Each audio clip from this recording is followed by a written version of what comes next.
hello everyone की खबर भाले बारू आपनालोकर केइदिनमाনৰ আগতে আমি ফুৰিব গৈছিলো অযোধ্যা ভূমিলৈ ফ্যামিলিৰ সৈতে ৰাম মন্দিৰ দৰ্শন কৰিবলৈ আৰু ফাইনালি আমি গৈ পালো হোটেলৰ পৰা ৰিক্সা লৈ আমি মন্দিৰ দৰ্শন কৰিবলৈ আহি আছো একেবাৰে মন্দিৰৰ ওচৰলৈকে নিবলৈ দিয়া নহয় বাইক গাড়ীবিলাক সোমালে বহুত বেছি ভিৰ লাগিব সেই কাৰণে সো 1 কিলোমিটাৰ মান খোজ কাঢ়িব লাগে আৰু এই ৰাস্তাটোদি এদিন হয়তো ৰাম লক্ষ্মণ সীতা খোজ কাঢ়িছিলে আৰু ফাইনালি আমি এই ৰাস্তাটোদি আজি খোজ কাঢ়ি মন্দিৰ দৰ্শন কৰিবলৈ গৈ আছো বহুত বেছি ভাল লাগিছে যিখিনি আমি বেলেগৰ মুখত শুনি আছিলো আজি সেইখিনি জায়গাত আমি নিজে উপস্থিত হৈছো সব বহুত ভাল লাগিছে আৰু এই লাইনবোৰ যে দেখিছে এই ৰাস্তাত এইবিলাক ডিসিপ্লিন মেইনটেইন কৰিছে মানুহবোৰ যাতে লগত যোৱা মানুহবোৰ ইফাল সিফাল হৈ নাযায় ধুনীয়াকৈ মন্দিৰ দৰ্শন কৰিব পাৰে কাৰণ বহুত বেছি ভিৰ হয় ন সেই কাৰণে আৰু বয়সস্থ মানুহৰ কাৰণে সুবিধা কৰি দিছে খোৱা পানী ব্যৱস্থা কৰা আছে কিছুমান যদি শিবিৰত থাকিব বিচাৰে থাকিব পাৰিব খোৱা লোৱাৰ ব্যৱস্থা তেওঁলোকে কৰি দিছে আৰু জয় শ্ৰী ৰামৰ টিকা লগাই আমিও ভিতৰলৈ গৈ আছো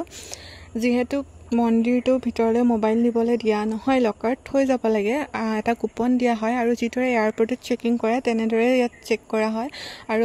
কুপনটো দিয়ে বেছি টাইম নালাগিলে বাৰু আমি মোবাইলটো লকাৰৰ পৰা ওলাওতে সোমাওতে আৰু 500 বছৰ বিবাদৰ মূৰত ফাইনালি মন্দিৰটো স্থাপন কৰা হ'ল বহুত বছৰে লাগি গ'ল আৰু এডাল ৰড ব্যৱহাৰ নকৰাকৈ সম্পূৰ্ণ হিলেৰে বনোৱা হৈছে আৰু হিলেৰে বনালে হাজাৰ হাজাৰ বছৰ দিন যায় সো হিলেৰে বনোৱা হৈছে মন্দিৰটো আমি যাওতেও কাম চলিয়ে আছিল বহুত বেছিয়ে ধুনীয়া হয়তো মই মুখেৰে প্ৰকাশ কৰিব নোৱাৰো এক্সপ্লেইন কৰিব নোৱাৰো আপোনালোকে নিজ চকুৰে যেতিয়া দেখিব তেতিয়া হয়তো অনুভৱ কৰিব একদম ভগৱানক লগ পাই যোৱাৰ দৰে ফিল হয় বহুত বেছিয়ে ভাল লাগিছে তাৰ পৰা ৰাম মন্দিৰ দৰ্শন কৰাৰ পিছত বলে হনুমান মন্দিৰ যাব লাগে ওচৰতে থকা হনুমান মন্দিৰ গলো তাৰ পৰা আমি দশৰথ ভৱন দশৰথ ৰজাৰ ঘৰ যোনটো হয় তাৰ পিছত সৰজু নদীত গা ধলো আৰু মই জেগাবিলাক ধুনীয়া হয় কিন্তু ডেভেলপ হ'বলৈ বহুত বাকি আছে কনষ্ট্ৰাকচনৰ কামবিলাক চলি আছে কি ৰাস্তাবিলাক ভাঙি বনাই আছে বহল কৰি আছে বিল্ডিংবোৰ বনাই আছে নতুনকৈ হোটেল মানে